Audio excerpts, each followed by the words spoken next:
जोहार साथियों, सांस्कृतिक बदलावों के ऐसे वीडियोस के लिए चैनल को सब्सक्राइब करें, लाइक, शेयर और कमेंट करें।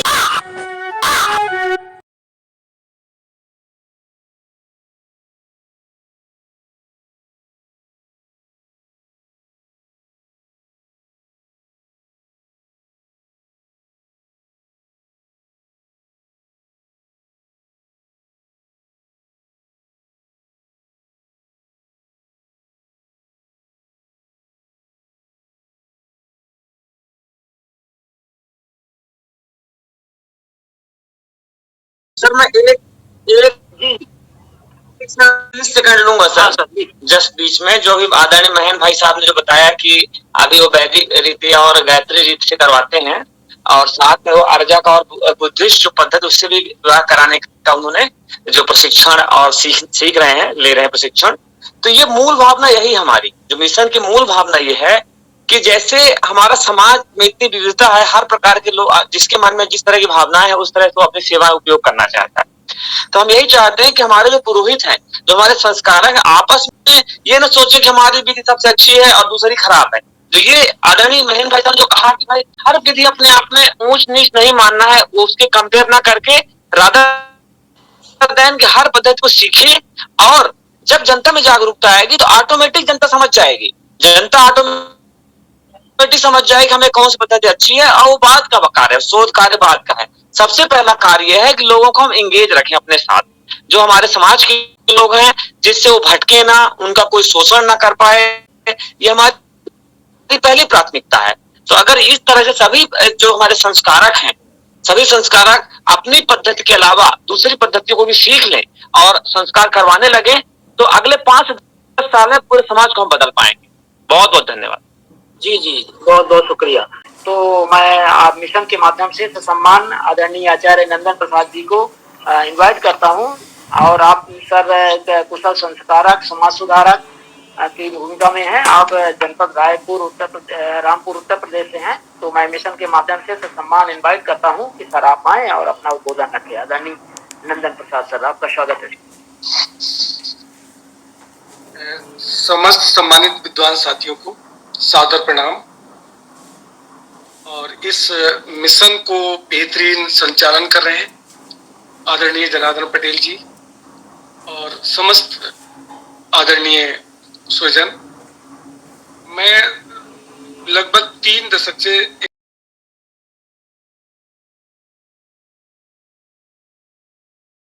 पद पर कार्यरत हूं और संस्कृत साहित्य के अध्ययन और अध्यापन में निरंतर लगा रहा हूं तथा वाल्मीकि रामायण में लोक संस्कृति एक विवेचन विषय पर मैंने शोध प्रबंध लिखा, जिस पर मुझे पीएचडी की उपाधि भी प्राप्त हुई।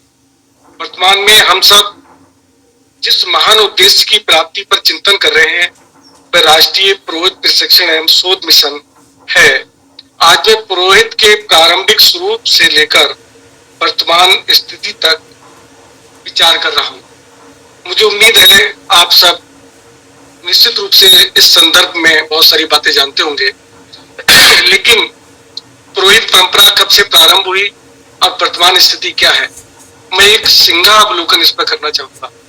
विद्वान साथियों, आज हम यहाँ प्राचीन भारतीय संस्कृति के महत्वपूर्ण अंग पुरोहित और पौरोहित्य पर चर्चा करने के लिए और उसके द्वारा समाज में किस प्रकार से हम परिवर्तन ला सकते हैं, किस प्रकार से समाज को मार्गदर्शित कर सकते हैं, इस पर चिंतन कर रहे हैं। पुरोहित जो हमारे धार्मिक और सांस्कृतिक जीवन का महत्वपूर्ण हिस्सा रहे हैं का इतिहास अत्यंत प्राचीन है और इसका विवरण हमें हमारे सबसे प्राचीन ग्रंथ ऋग्वेद में मिलता है। ऋग्वेद के अनुसार पुरोहित एक विशिष्ट वर्ग का प्रतिनिधित्व करते थे, जिसका मुख्य कार्य देवताओं की कृपा प्राप्त कराने में माध्यम का कार्य करना था। इस काल में पुरोहित अधिकतर ब्राह्मण होते थे और राजाओं एवं धनी व्यक्तियों के यहाँ धार्मिक कार्य संपन्न कराने के लिए नियुक्त रहते थे। पुरोहितों को दान दक्षिणा मिलती थी और इसी से उनका परिवार का भरण पोषण होता था। वे केवल धार्मिक कृत्य नहीं बल्कि युद्ध और संकटों के समय राजाओं की सहायता भी करते थे। ऋग्वेद के 10वें मंडल में औषधोपचार के संबंध में भी मंत्र मिलते हैं, जिनमें यक्षमा, आसन्न मृत्यु, संतान प्राप्ति, शत्रुनाश आदि के उपचारों का भी वर्णन है। विवाह, मृतक संस्कार आदि भी पुरोहितों के कार्य क्षेत्र में शामिल थे। इससे स्पष्ट है कि उस समय पुरोहित का कार्य मनुष्य के दैनिक जीवन के सभी पहलुओं को स्पर्श करता था। जैसे जैसे समय बीता, यज्ञ और उससे संबंधित कार्य भी पुरोहितों के कार्यों में सम्मिलित हो गए। ऋग्वेद में सोमयाग का वर्णन मिलता है, जिसमें अनेक पुरोहितों की आवश्यकता होती थी। इन पुरोहितों में अनेक प्रकार के पुरोहित शामिल थे। कुल पुरोहित का भी उल्लेख मिलता है, जिसका कार्य राजा के कुलाचार को महत्वपूर्ण बनाना था। इस प्रकार वैदिक काल में पुरोहित को बहुत महत्वपूर्ण स्थान प्राप्त था। वह यजमान के लिए देवताओं की कृपा प्राप्त कराने का प्रयत्न करता था। ब्राह्मण साहित्य का काल ईसा पूर्व 6वीं शताब्दी का माना जाता है। इस समय पुरोहित के कार्य क्षेत्र की रूपरेखा काफी स्पष्ट हो चुकी थी। विभिन्न यज्ञों के लिए विभिन्न संख्या में पुरोहितों की आवश्यकता होती थी। दैनिक अग्निहोत्र के लिए केवल एक पुरोहित की आवश्यकता होती थी, जबकि अग्न्या, आधे और आग्नेय यज्ञों के लिए 16 पुरोहितों की आवश्यकता होती थी। इनमें ब्रह्मा का सबसे अधिक महत्व होता था, जिसका उत्तरदायित्व होता था कि यज्ञ कार्य में कोई त्रुटि न हो और संपूर्ण यज्ञ विधि पूर्वक संपन्न हो। ब्राह्मण काल में पुरोहितों का महत्व और बढ़ गया। अब वह राजा का राज कार्य, न्यायाधिकरण आदि में भी परामर्श देने लगा था। शत्रुओं का दमन, राज्य की समृद्धि के संबंध में उसने अनेक कार्य सवाल रखे थे। ऐतरेय ब्राह्मण के विवरण से स्पष्ट है कि उस काल में राजा अपने पुरोहित पर पूर्ण रूप से निर्भर रहता था। देवासुर संग्राम आदि अनेक उदाहरण हैं, जिसमें पुरोहितों ने अपनी अनेक भूमिकाएं निभाई और देव पुरोहित बृहस्पति ने ही देवताओं को विजयश्री भी दिलाई थी। इस समय तक पौरोहित अनुवांशिक हो चुका था और पुरोहित को राजा से भी ऊंचा स्थान प्राप्त था। उसे मिलने वाली दान दक्षिणा की कोई सीमा नहीं थी और लोग याचकों को अपनी संपूर्ण संपत्ति तक दान कर देते थे। ब्राह्मण की संपत्ति पर राजा का भी कोई अधिकार नहीं होता था और ब्रह्म हत्या सबसे बड़ा पाप माना जाता था। हालांकि धोखेबाज ब्राह्मण को समाज बर्दाश्त नहीं करता था और उसे मृत्यु दंड दिया जाता था। समाज में ब्राह्मण को जो विशेष स्थान प्राप्त था, उसके बदले में उससे सदाचार, कर्तव्य पालन और कर्म कांड के ज्ञान की अपेक्षा की जाती थी। ईसा पूर्व 6वीं शताब्दी से उपनिषद काल प्रारंभ होता है। इस समय पुरोहित का कार्य क्षेत्र स्पष्ट रूप से निर्धारित हो चुका था। यज्ञ और तपस्या का स्थान ज्ञानार्जन और अध्यापन ने ले लिया था। गुरु शिष्य परंपरा अधिक सुदृढ़ होने लगी थी, जिससे तत्व ज्ञान और दर्शन की विभिन्न परंपराएं एक दूसरे से अलग होने लगी। मत मतांतरों का उदय हुआ। बौद्ध और जैन धर्मों की स्थापना इसी समय हुई, जिसमें प्रारंभ में पुरोहित का कोई स्थान नहीं था, लेकिन धीरे धीरे सभी धर्मों में आचार और व्यवहार के नियम बनने लगे और इन्हें भी एक विशेष वर्ग की आवश्यकता हुई, जो लोगों को उनके कर्तव्य अकर्तव्य का निर्देश दे सके। रामायण और महाभारत के काल तक आते आते राजा अपने पुरोहित का संपूर्ण रूप से आश्रित हो चुका था। पुराणों और संस्कृत साहित्य में वर्णित पुरोहित आधुनिक काल के पुरोहित के समान था, जिसका कार्य क्षेत्र सीमित हो चुका था। इस काल में पुरोहित उपनयन, विवाह, ग्राम पुरोहित, मंदिरों में पुजारी बनना आदि कार्य करते थे। आधुनिक काल में यज्ञ और याग आदि का महत्व कम हो चुका है। मूर्ति पूजा, धार्मिक उत्सवों का आयोजन आदि आज पुरोहित का कार्य क्षेत्र विविध धार्मिक संस्कार, देवताओं का पूजन, कुलाचार और धार्मिक उत्सवों को उत्पन्न कराने तक सीमित हो गया है। हम अनेक मंदिरों में पुरोहितों के पुजारी के रूप में प्रतिष्ठित होते हुए देखते हैं। इस प्रकार प्राचीन काल से लेकर आधुनिक काल तक पुरोहित की भूमिका और कार्य क्षेत्र में कई परिवर्तन हुए हैं, लेकिन उनका महत्व और योगदान आज भी समाज में महत्वपूर्ण बना हुआ है। हमने पुरोहित और पौरोहित के ऐतिहासिक और सांस्कृतिक महत्व पर विस्तार से चर्चा की। अब हम इस विषय पर और अधिक गहराई से समझने के लिए कुछ पहलुओं पर विचार करना चाहेंगे। प्राचीन काल में पुरोहित बनने के लिए कठोर शिक्षा और परिश्रम आवश्यक थे। वेदों का अध्ययन, यज्ञों की विधि, मंत्रों का ज्ञान, औषधियों का ज्ञान, धार्मिक संस्कारों की विधियां सीखना अनिवार्य था। वेदों का अध्ययन गुरु शिष्य परंपरा के माध्यम से होता था, जहाँ शिष्य अपने गुरु के आश्रम में रहकर शिक्षा प्राप्त करते थे। ये शिक्षा केवल सैद्धांतिक नहीं बल्कि व्यवहारिक भी होती थी, जिसमें विभिन्न यज्ञों और संस्कारों का अभ्यास शामिल था। पुरोहित का समाज में ऊंचा स्थान था और वे केवल धार्मिक ही नहीं बल्कि सामाजिक और राजनीतिक जीवन में भी महत्वपूर्ण भूमिका निभाते थे। उनके पास न केवल धार्मिक ज्ञान बल्कि ज्योतिष, चिकित्सा, न्याय का भी ज्ञान होता था। वे राजाओं के सलाहकार होते थे और राज्य के महत्वपूर्ण निर्णयों में उनकी सलाह ली जाती थी। प्राचीन काल में पुरोहितों की भूमिकाएं और कर्तव्य अत्यंत विविध थे। वेदों के पाठ, यज्ञों का आयोजन, विवाह, नामकरण, उपनयन, श्राद्ध जैसे संस्कारों का संचालन, औषधियों और चिकित्सा का ज्ञान, युद्ध के समय मंत्रों का उच्चारण आदि अनेक कार्यों में उनकी भूमिका होती थी। विशेष अवसरों पर जैसे राज्याभिषेक, नगर की स्थापना या महत्वपूर्ण यात्राएं आदि में भी उनकी उपस्थिति आवश्यक मानी जाती थी। उपनिषद काल और ब्राह्मण साहित्य के काल में पुरोहितों की भूमिका में और अधिक विस्तार हुआ। इस काल में धर्म और दर्शन का अधिक महत्व बढ़ा। यज्ञों की विधियां और अधिक परिष्कृत हो गईं। पुरोहितों को अपने ज्ञान के क्षेत्र को विस्तृत करने के लिए प्रेरित किया गया। ब्राह्मण ग्रंथों में यज्ञों की विधि विधान, मंत्रों की महत्ता, पुरोहितों की भूमिकाओं का विस्तृत वर्णन मिलता है। बौद्ध और जैन धर्मों के उदय ने भी पुरोहितों की भूमिका को प्रभावित किया।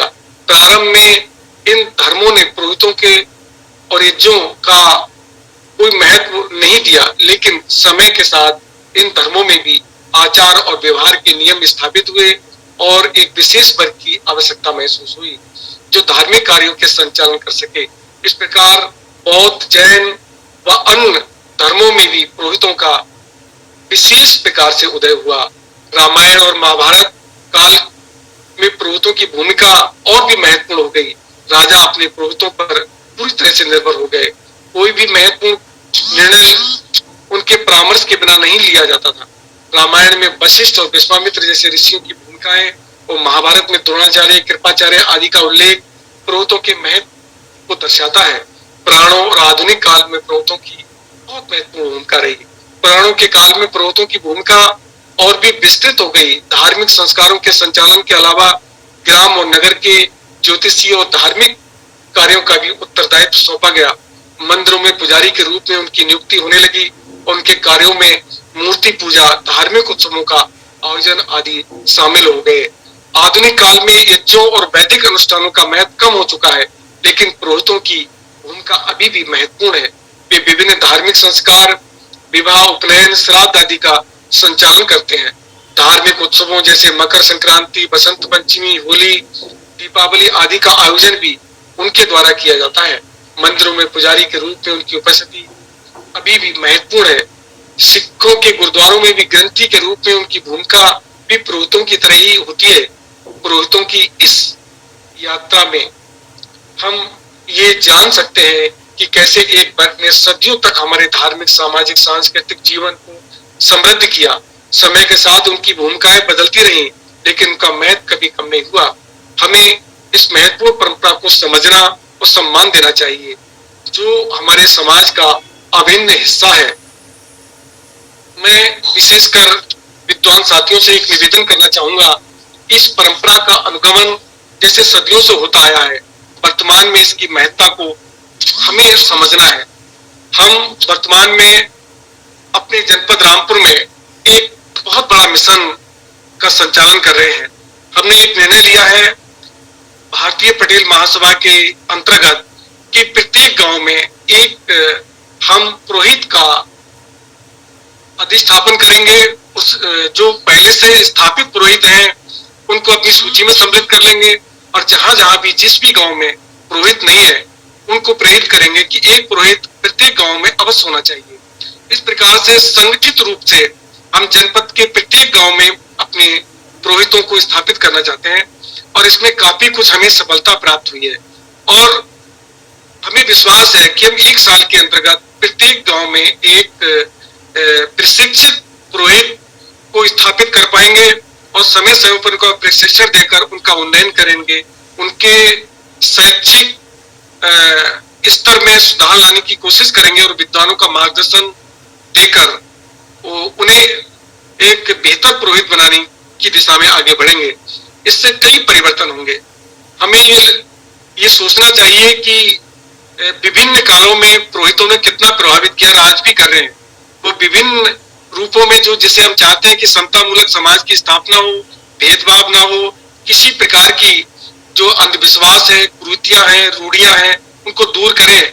इसमें सबसे बड़ी भूमिका पुरोहितों की है क्योंकि इन्हीं के माध्यम से ये समाज में स्थापित हो पाई है और उसकी दवा भी यही है। ये बात हमें समझनी होगी और इसलिए पुरोहितों के बेहतर प्रशिक्षण के लिए पूरी निष्ठा के साथ लगना होगा। मैं अपने इस मिशन के संचालक विद्वान साथियों से निवेदन करना चाहूंगा कि जितने भी हमारे जनपद हैं पूरे देश के अंतर्गत, सभी जनपदों में कम से कम एक व्यक्ति को जिम्मेदारी अवश्य सौंपते हैं कि वो अपने जनपद में एक समिति बनाकर प्रत्येक गांव में एक पुरोहित की स्थापना करें और फिर उसको किसी न किसी रूप में संगठित रूप में उनका संचालन करें। तो मुझे लगेगा आप कुछ दिनों में, कुछ वर्षों में पूरे देश में जो क्रांति लाना चाहते हैं, जो परिवर्तन देखना चाहते हैं, जिस समाज की स्थापना करना चाहते हैं, उसमें आपको निश्चित सफलता प्राप्त होगी। और मैं विद्वान साथियों को ये बधाई देना चाहूंगा कि आपने एक महान उद्देश्य की प्राप्ति के लिए इस महान कार्य में इतना योगदान दिया और विद्वानों को आमंत्रित करके सभी के लिए एक सफल रास्ता दिखाने की कोशिश की। मैं अंततः इस आग्रह के साथ अपनी वाणी को विराम देना चाहूंगा कि इस मंच के माध्यम से एक उद्देश्य की ओर अग्रसर है। इसमें किसी भी विद्वान के कोई भी विचार है उन्हें सहज भाव से हम सबको लेना है। कभी कभी मैं देखता हूं कि हमारे विद्वान साथी बहुत सारे बिंदुओं पर परिचर्चा करते हैं। कभी कभी असहमति होना स्वाभाविक है क्योंकि कहा गया है कि मुंडे मुंडे मतिर भिन्न है। जितने हम व्यक्ति हैं उतने ही हमारे मत भी हो सकते हैं, लेकिन प्रत्येक मत का सम्मान करना है, उनकी बातों को सुनना है और जो ग्रहण करने योग्य है उन्हें ग्रहण करना है। शेष पर शांति और धैर्य के साथ उसे स्वीकार करना है। और जिससे कभी कोई भी किसी भी प्रकार का प्रश्न करते हैं तो वो प्रश्न उनकी अपनी नैसर्गिक प्रतिभा का एक स्वरूप है जिस पर हम किसी प्रकार की कोई आपत्ति करने का कोई औचित्य नहीं मानते, लेकिन जो हितकर है उनको आगे बढ़ाएंगे। जो सामान्यता है व्यक्ति विशेष के अपने विचार हैं तो उनका भी सम्मान करेंगे। और मुझे लगता है इस ग्रुप में ये सब बातें बड़े सौहार्द के साथ आगे बढ़ रही हैं। सभी विद्वान साथी अपने पूरी निष्ठा के साथ इस पर कार्य कर रहे हैं और एक उक्ति के साथ मैं अपनी बात को संपन्न करना चाहूंगा कि जैसी जिसकी बुद्ध है तैसी कहे बनाए, ताको बुरा न मानिए, लेन कहां से जाए। हम सबका अपना चिंतन है, स्वरूप है। जिस परिवेश में, जिस स्थिति में हम अपना कार्य करते हैं, हमारे चिंतन में उसकी निश्चित रूप से झलक प्रतिध्वनित होती है। उसका हमें सम्मान करना चाहिए और एक दिन ये मिशन निश्चित रूप से एक भावना, एक कार्य के, एक उद्देश्य के लिए सफल होगा और सभी विद्वान साथियों के अथक प्रयास से, दृढ़ निश्चय से और निष्ठा से ये कार्य निश्चित रूप से संपन्न हो पाएगा। इसी के साथ मैं अपनी वाणी को विराम देना चाहूंगा। आप सबने धैर्य से मेरे विचारों को सुना, इसके लिए मैं सबका मैं आभार व्यक्त करते हुए अपनी वाणी को विराम देता हूँ। क्योंकि अभी अगर सर के उद्बोधन में किसी को कुछ कहना है तो 2-3 मिनट का टाइम ले सकते हैं। कोई क्रॉस क्वेश्चनिंग है तो सर से कर सकते हैं। जी आदरणीय आचार्य पूरन सिंह लोधी सर का स्वागत है। सर ने हैंड रेज किया है तो सर का मिशन स्वागत करता है और सर से अनुरोध करता है कि सर आप अपनी बात रखें। जी आदरणीय आचार्य पूरन सिंह लोधी सर। जी सभी को मेरा सादर नमस्कार। अभी जो हमारे वक्ता थे एनपी जी, उनको भी मेरा सादर प्रणाम है। बहुत अच्छी बात है। ऐतिहासिक रूप से जो पुरोहितों की भूमिका रही है हमारे देश में, उस पर प्रकाश डाला, बहुत अच्छा लगा। थोड़ा सा संशय इस बात में हो रहा है कि जैसे पूर्व वैदिक काल, उत्तर वैदिक काल, रामायण और महाभारत काल, क्या ये सारे काल बौद्ध धर्म के पहले थे या कि बाद में इनको ऐसा साहित्य के रूप में बनाया गया है? आदरणीय सर, इस संदर्भ में चूंकि जो संस्कृत साहित्य में जिस प्रकार से लिखा गया है, मैंने केवल उसका उल्लेख किया है, और इसकी जो आप परिचर्चा कर रहे हैं ये निश्चित रूप से हमारा बौद्ध काल पहले रहा होगा, लेकिन संस्कृत साहित्य में जो इसका वर्णन है मैंने उस रूप में दिया है। तो इसमें कोई हमें कंफ्यूज नहीं होना चाहिए कि संस्कृत साहित्य में जिस प्रकार से उसे प्रदर्शित किया गया है, मैंने उस रूप में उसको क्रमबद्ध रूप में देने का प्रयास किया। आपकी भावनाओं का मैं आदर करता हूँ और मैं आपके विचारों से भी सहमत हूँ कि बौद्ध काल निश्चित रूप से संस्कृत के जो साहित्य है, जो वस्तु स्थितियां हैं पुरोहितों की, वो पूर्व में रही होंगी। मुझे ऐसा लगता है कि और कई साहित्य के माध्यम से और या आज की परंपराओं का रिसर्च करने के बाद लगता है कि जो संस्कृत काल है, या वैदिक काल कहें, पौराणिक काल कहें, रामायण महाभारत काल कहें, इसका इतिहास जितना पुराना अपन बता रहे हैं इतना लगता नहीं मुझे, ऐसा मेरा अनुभव है। क्योंकि वो तो चाहते हैं कि तुम हमें 5000 साल पुराना घोषित करो, लेकिन ये सब शंकराचार्य के उदय के बाद ही, अर्थात ये मध्य युगीन जो भारत रहा है 7वीं 8वीं शताब्दी से प्रारंभ होकर के ही ये सारा संस्कृत साहित्य का उद्भव हुआ। और ये जो ब्राह्मणी व्यवस्था है, जो बौद्ध काल को कन्वर्ट करके इन्होंने, और ये सनातन या हिंदूकरण जो किया है, तो ऐसा लगता है कि ज्यादा पुराना नहीं है ये काल। और चूंकि इन्होंने इस तरह से प्रदर्शित किया है कि हम 5000 साल पहले, यानी बुद्ध के पहले से हम स्थापित हैं, तो क्या ये सही हो सकता है कि ये वास्तव में पुराना है या कि इन्होंने सिर्फ साहित्य में इसको स्थापित किया है? ये एक शोधपरक विषय है सर। निश्चित रूप से अनेक विद्वानों के मैंने लेख पढ़े हैं, उसमें ये बात उन्होंने सिद्ध करने की कोशिश की है कि बौद्ध काल और ये जो संस्कृत साहित्य में जो भी वर्णन किए गए हैं, वो वर्णन निश्चित रूप से अतिशयोक्तिपूर्ण है और उन वर्णनों को स्वयं को स्थापित करने के लिए किया गया है। मैंने उसका खूब समय का अध्ययन किया है, मैं उसका पक्ष नहीं ले रहा हूँ, लेकिन मैंने क्रमबद्ध रूप से इसलिए रखा कि जो संस्कृत साहित्य प्रदर्शित करता है पुरोहितों की भूमिका, जो कि वहीं से प्रारंभ होती है, ऋग्वेद से ही प्रारंभ होती है, उसका काल कोई भी रहा हो, ये एक शोधपरक विषय है। अगली बार में मैं निश्चित रूप से इस पर शोध कार्य करूंगा और आपको जो एथेंटिक जानकारी है उसके संदर्भ में इसे बताएंगे कि किस रूप में किस काल को रखा जा सकता है।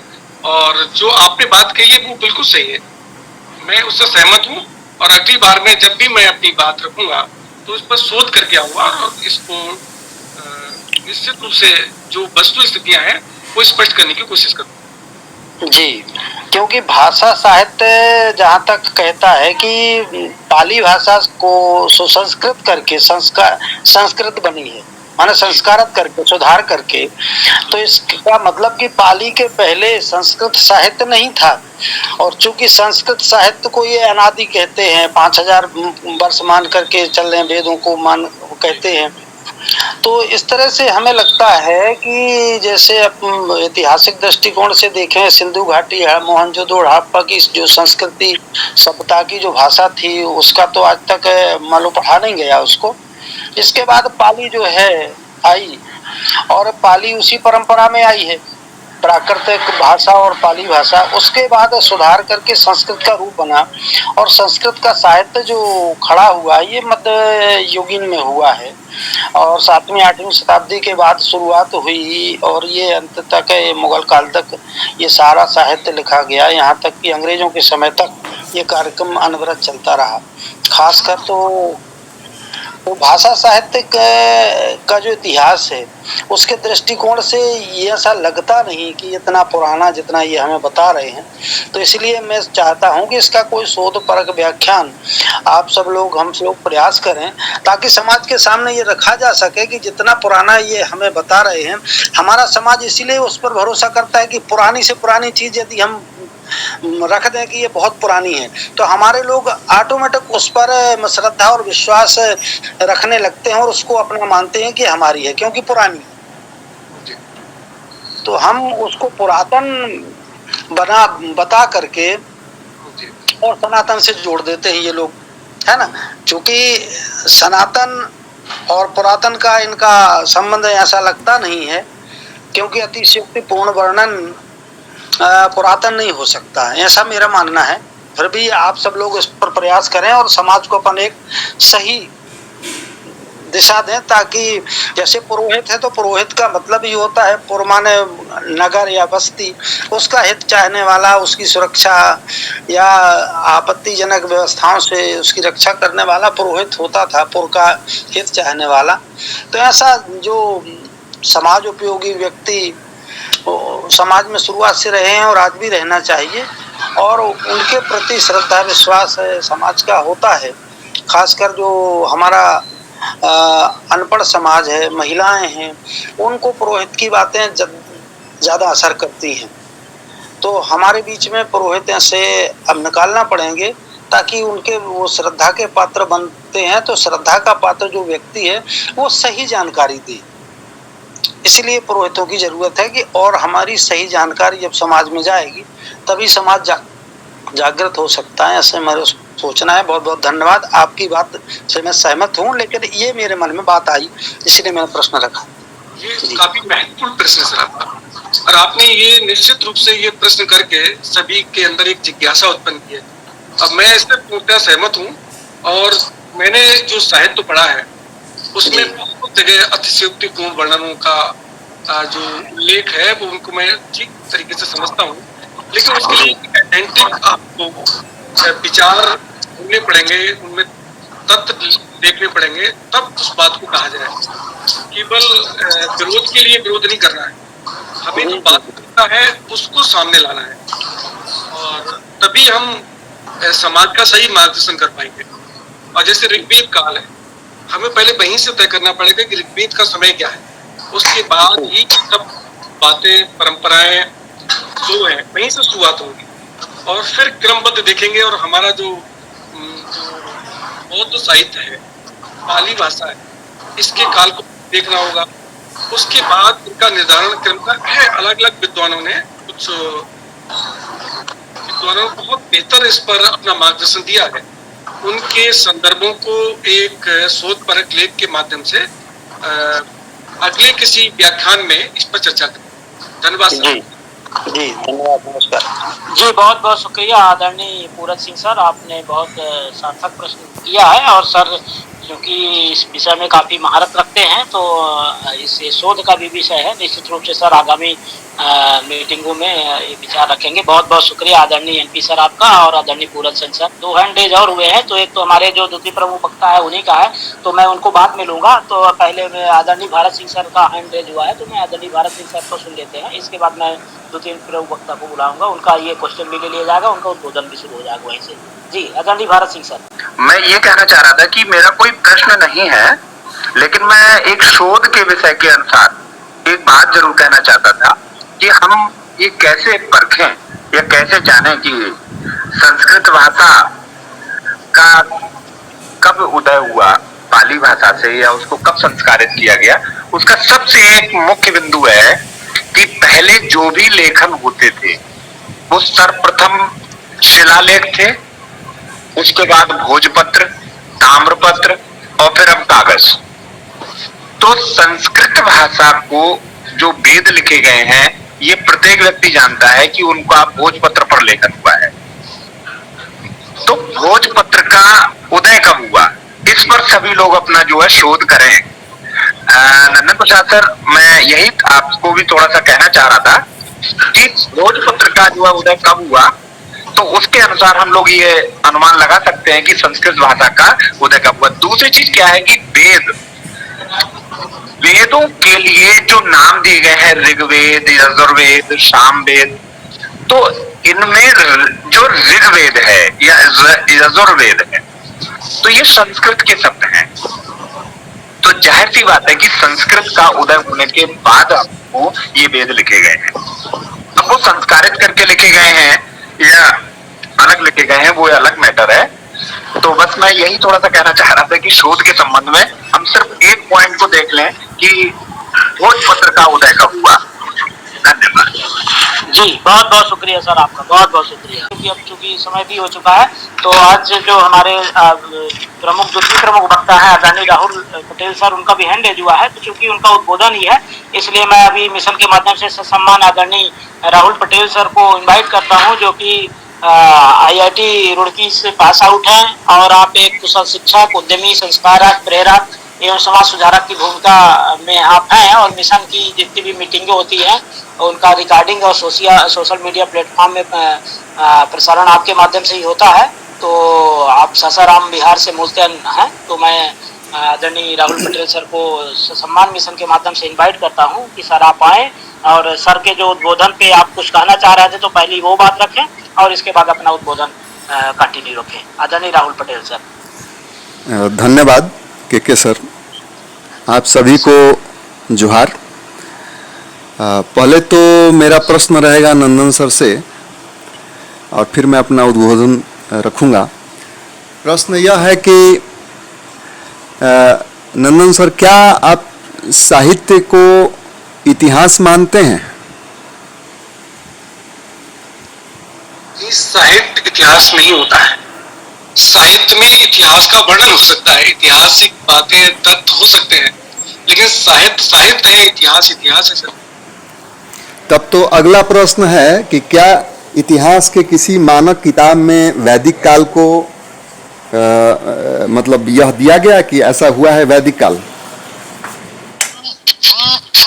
इतिहास में अलग तरीके से इसको कहा गया है और उसमें वैदिक काल की चर्चा हुई है, लेकिन वो प्रारंभिक स्थितियों में है। उसमें काफी अलग अलग विद्वानों के विचार हैं। आपको मालूम होना चाहिए कि इतिहास, एक मिनट सर, इतिहास के किसी भी मानक किताब में ऐसा कुछ भी वर्णन नहीं है और कुछ इतिहासकारों ने तथाकथित इतिहासकारों ने लिखा भी है, तो वह डिस्प्यूटेड चीज है। इसलिए साहित्य को इतिहास मैं कह रहा हूँ अलग अलग विद्वानों के अलग अलग विचार कुछ आए हैं, तो उन्हें ये कह पाना कि ये निश्चित सही है या गलत है, उस पर बहुत ज्यादा चर्चा का मुझे नहीं लगता कोई औचित्य है। अच्छा, एक चीज और बताइए कि जो इतिहास में, इतिहास की किताबों में लिखा रहता है, क्या वह पूर्णतः सत्य माना जा सकता है? तात्कालिक लोगों ने जो भी लिखा, हमारे पास उसके अलावा क्या प्रमाण है? हम उस पर ही अपना दृष्टिकोण स्पष्ट कर सकते हैं कि जो लिखा। नहीं, मेरा प्रश्न जरा ऐसे समझिए कि क्या इतिहास की किताब लिखने वाले या साहित्य के किताब लिखने वाले जो लेखक हैं, तो उनके लेखन में उनका जो बायसनेस है वह उसमें सम्मिलित हो सकता है, जिससे हम लोग को सतर्क रहना चाहिए? निश्चित हो सकता है। उनकी अपनी सोच क्या है, वो किस प्रकार से चीजों को रखना चाहते हैं, जी एग्जैक्टली, उनका दृष्टिकोण क्या है, वो सब उसमें सम्मिलित होगा। Yes exactly. तो अब जरा इस बात को ऐसे सोचिए कि आज से 50 साल पहले तक कौन से लोग थे जो लेखन कार्य सबसे ज्यादा करते थे? निश्चित रूप से उनके साहित्य में, उनके इतिहास किताबों में उनका बायसनेस सम्मिलित है, जो बाकी जो OBC SC ST है उनको कहीं से भी रिप्रेजेंट नहीं करता है। अच्छा, यह तो मैं कह दिया भरत सर के जो ये था कि भोजपत्र, आज तक भारत में भोजपत्र कहीं नहीं मिला है। वेदों की या उपनिषदों की या किसी भी चीज की कोई पांडुलिपि नहीं मिली है। मैं बता दूं कि अगर शिलालेख की बात की जाए तो संस्कृत का कोई शिलालेख भी नहीं मिला भारत में। अगर कहीं संस्कृत लगभग दिखने वाला, संस्कृत की तरह दिखने वाला कोई शिलालेख मिला है तो कंबोडिया में मिला है। और सबसे ज्यादा ताड़पत्र का इस्तेमाल साउथ ईस्ट एशिया में ही हुआ है, आज भी होता है, आज भी लिखते हैं वहाँ के लोग। और आज भी बहुत सारे पुराने जो ताड़पत्र हैं, भोजपत्र हैं, संरक्षित हैं। तो अगर हम खोज भी लें कि भोजपत्र कब से हमारे यहाँ इस्तेमाल हुआ, मान लीजिए कि आप चाहे पूरी दुनिया में कब से शुरू हुआ, तो इससे कहीं से भी साबित नहीं होगा कि ऋग्वेद कब लिखा गया। मतलब ऋग्वेद जो है उसका जब तक पांडुलिपि भोजपत्र के रूप में नहीं आता है सामने, तब तक तो हम कह नहीं सकते हैं कि भाई भोजपत्र पे लिखा हो गया होगा, कुछ भी लिखा गया होगा। ऋग्वेद कोई जरूरी थोड़ी है कि ऋग्वेद लिखा गया होगा।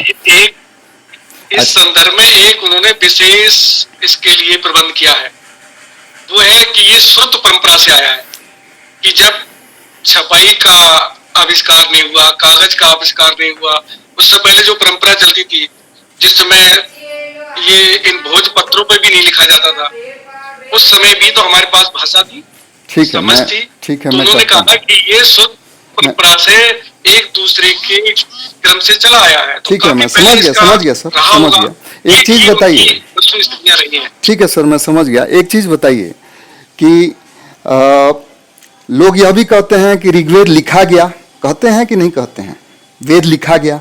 हाँ। जब हमारे जैसे लोगों ने इसको क्वेश्चन करना शुरू कर दिया कि पांडुलिपि किधर है, तब यह बोला जाने लगा कि श्रुति साई है। अब मेरा सवाल यह है कि क्या आपको स्वयं 200 साल पहले की बातें मालूम है अपने परिवार की? ये बातें ठीक है, लेकिन क्या यह संभव है सर, मेरा प्रश्न अभी भी बाकी है, क्या यह संभव है कि ऋग्वेद जितना बड़ा ग्रंथ, उपनिषद जितने बड़े बड़े ग्रंथ, उनकी जो चीजें हैं उसमें कंटेंट जो है, उसको श्रुति परंपरा से आप 5000 10,000 साल तक जिंदा रख सकते हैं? 100 साल की बात छोड़ दीजिए। तो उसमें बहुत सारे विभाजन हैं, ऋषि हैं, उन्होंने, उनके शिष्य हैं, वो परंपरागत, उन्होंने माना कि ये परंपरागत तरीके से उन्होंने संरक्षित रखा। क्या गुरुकुल का कोई प्रमाण है भारत में कि गुरुकुल थे? नहीं, ये तो एक शोधपरक विषय है, उस पर तभी कहना उचित होगा जब हम इसको ठीक से उस पर शोध कार्य करें। सर, भाषा का अगर विकास का सिद्धांत का बात करें कि भाषा जो है, एक कहावत है कि कोस कोस पे पानी बदले और 4 कोस पे वाणी। भाषा जो है बदलती रहती है। क्या आपको लगता है कि पाली या संस्कृत पूरे भारत में कभी होगी? पूरे भारत में तो कोई भी भाषा आज जब इतना संचार का माध्यम उपलब्ध है, आवागमन का माध्यम उपलब्ध है पूरे भारत में, तब तो आप तमिल नहीं जानते हैं, तमिलियन पंजाबी नहीं जानता है, पंजाबी बंगाली नहीं जानता है। और 5,000 साल पहले, 10,000 साल पहले यह संभव है कि भारत के लोग संस्कृत बोलते थे, संस्कृत जानते थे, पूरे भारत के लोग पाली जानते थे। जब 1870 में साक्षरता दर अंग्रेजों द्वारा जो किया गया, साक्षरता दर 3% था, तो सोचिए कि 5,000 साल पहले अब साक्षरता दर क्या रही होगी और कौन लोग पढ़ते होंगे। ये जो शिलालेख भी हैं पाली के, उसकी भी मैं बात कर रहा हूँ, छोड़ दीजिए संस्कृत को। ये सही प्रश्न है, लेकिन इन प्रश्नों को किसी ने उठाया? अभी तक किसी ने इस संदर्भ में कभी प्रश्न नहीं किए। बहुत सारे संस्थाएं हैं, आदि किसान संघ है सर, आदि किसान संघ है जो इन प्रश्नों को बहुत अच्छे से उठा रहा है, फेसबुक के माध्यम से, ज्यादातर लेखों के माध्यम से। आप इनके बारे में जानिए, इनके लेख पढ़िए, आपको बहुत सारी चीजें पता लगेंगी। मैं इतना ही कहना चाहता था। एक निवेदन करना, राहुल जी, मैं एक निवेदन करना चाहूंगा। अगर हम प्रश्न करते हैं जी, तो प्रश्न का उत्तर भी हमें ढूंढना चाहिए, क्योंकि अगर हम एक प्रामाणिक जानकारी लेते हैं तो वो निश्चित रूप से हमारे लिए उपयोगी होगी। अगर हम प्रश्न और जिज्ञासाओं के लिए बहुत सारे प्रश्न कर दें और उनका कोई उत्तर हमारे पास ना हो, तो वो अनुत्तरित बातें समाज में फिर एक प्रकार का संदेह और उत्पन्न करेंगी और उस पर थोड़ा अविश्वास की स्थिति बनेगी। देखिए, तो इसलिए जब भी हम असंदेह की आज के संदर्भ में आपके सारे प्रश्नों को मैंने संकलित किया है, कोशिश करूंगा सर। इनका सही उत्तर भी हमारे पास आना चाहिए। सही और सर, उस साहित्य संदेह को की पढ़कर उपस्थिति उत्पन्न हो जाए इस चीज से बचने के लिए, जो चीज अगर जिज्ञासा है, प्रश्नवाचक जिस पर प्रश्नवाचक चिन्ह लग चुका है, आप यह मत कहिए कि उस पर न लगाया जाए।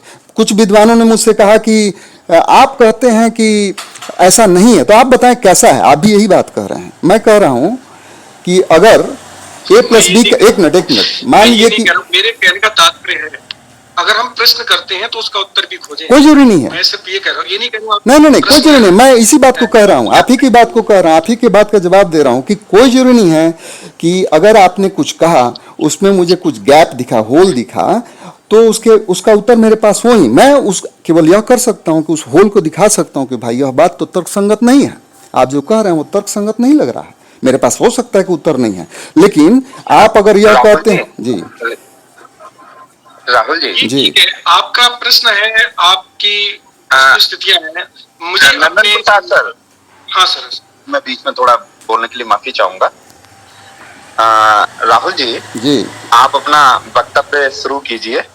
वो जो है मतलब पर्सनल डिस्कस वैसे बाद में किया जा सकता है, और आप अपने विचारों को थोड़ा सा रखें सभी लोगों के सामने। आपको क्यों ये लगता है लंबा कि विषय यह हो पर्सनल सकता है। डिस्कशन है? यह पर्सनल डिस्कशन नहीं, नहीं नहीं, है। नहीं। यह पूरे भारत जनमानस को प्रभावित कर रहा है। बिल्कुल बिल्कुल बिल्कुल, वो आप बिल्कुल ठीक कह रहे हैं। तो थोड़ा सा हम लोग चाह रहे थे काफी समय से कि आपके अपने पर्सनल विचारों को भी थोड़ा सुना जाए, तो इसीलिए थोड़ा सा चाह रहे थे कि आपकी भी बातों को सुना जाए।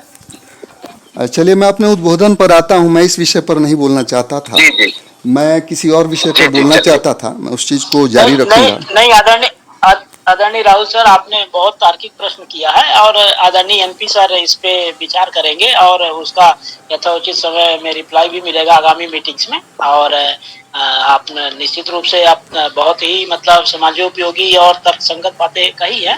तो आदरणीय एनपी सर का भी है, उसमें भी शोध का विषय है, उन्होंने बोला है, तो उस पे शोध करके और निश्चित रूप से उसका जिज्ञासा को शांत करने का प्रयास करेंगे।